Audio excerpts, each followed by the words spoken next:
The first day of Kwanzaa is Umoja. Umoja means unity.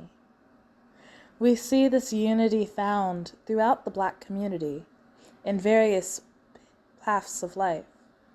It is often found in the church house, where you can see old church mothers there helping the younger children and encouraging the teenagers and young adults to continue in their spiritual journey.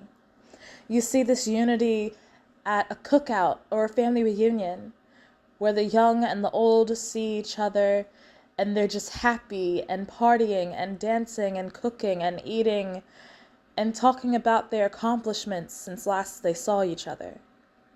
This unity is again found in schooling, at our HBCUs, places where Black excellence is not the exception, it is the norm, and you are tasked with the duty, the responsibility of meeting that level of excellence and raising the bar each time with each new day.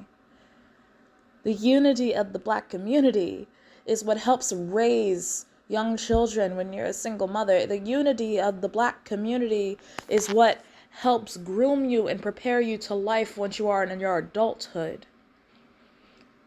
Regardless of how we feel about an individual Black person, at the end of the day, if something were to come up against one of us, we unite together and we defend each other on a large scale.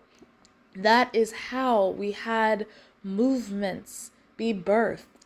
It's because we feel each other. We want to help each other and we care deeply for each other. Allow me to share an insight to the reality of life as a Black person in this country. The best way to talk about unity is through a game that is almost completely understood by almost all Black people in America. And it's called the game of spades. In this game, you have a freedom, a happiness, even when there is a momentary hostility, or at least it seems a little hostile sometimes. These games are heated matches and they're entertaining and they're good. And even though there is a clear winner and a loser, these games, regardless of outcome, are free and happy.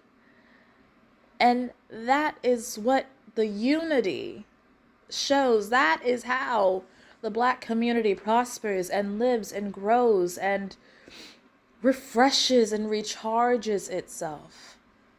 Please allow me to share with you an insight to my culture and my people with this funny and happy poem called "We Should Make a Documentary About Spades" by Terrence Hayes. We should make a documentary about spades. And here's all we'll need: a card deck, a quartet of sun people, the sort found on Black college dormitories, some vintage music, indiscriminate spirits, fried chicken, some paper, a writing utensil, and a bottomless Saturday. We should explore the origins of a derogatory word like spade, as well as a word for feeling alone in polite company. And also, the implications of calling someone who is not your brother or sister. So little is known of our past, we can imagine damn near anything. When we say maybe slaves held spade tournaments on the anti-cruise ships bound for the colonies, you say, when our ancestors were cooped up on those ships, they were not yet slaves. Our groundbreaking film should begin in a low-lit den in the deep south with deep-fried voice of somebody's grandmother holding a smoke in her mouth as she says, "The two of diamonds trumps the true of spades in my house." And at some point, someone should tell the story where Jesus and the devil are spades partners.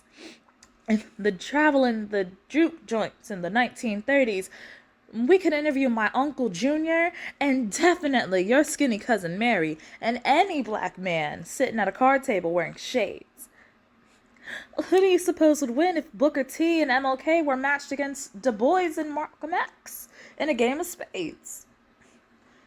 You say don't talk across the table. Pay attention to the suit being played.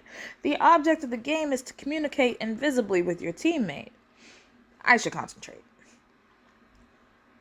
Do you suppose we're here because we're lonely in some acute dysphoric way? This should be explored in our game about spades. Because it's one of the ways I'm still learning what it means to be black. Tonight, I'm ready to master spades. 4 players bid a number of books. Each team adds the bids of the 2 partners, and the total number of books that team must try to win. Is that not right? This game that tests the boundaries between mathematics and magic, if you ask me, a bid must be intuitive, like the itchiness of your upper lip before you sip a strong whiskey. My mother did not drink, which is how I knew something was wrong with her, but she held a dry spot at the table when couples came to play. It's a scene from my history, but this probably shouldn't be mentioned in our documentary about spades. Renege is akin to a word for shame you feel watching someone else's humiliation.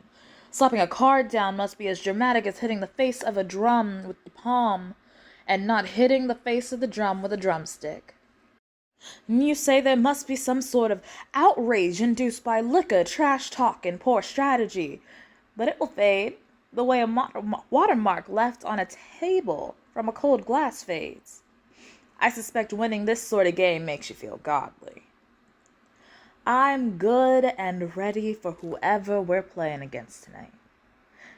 I'm trying to imagine our enemy. I know you're not my enemy.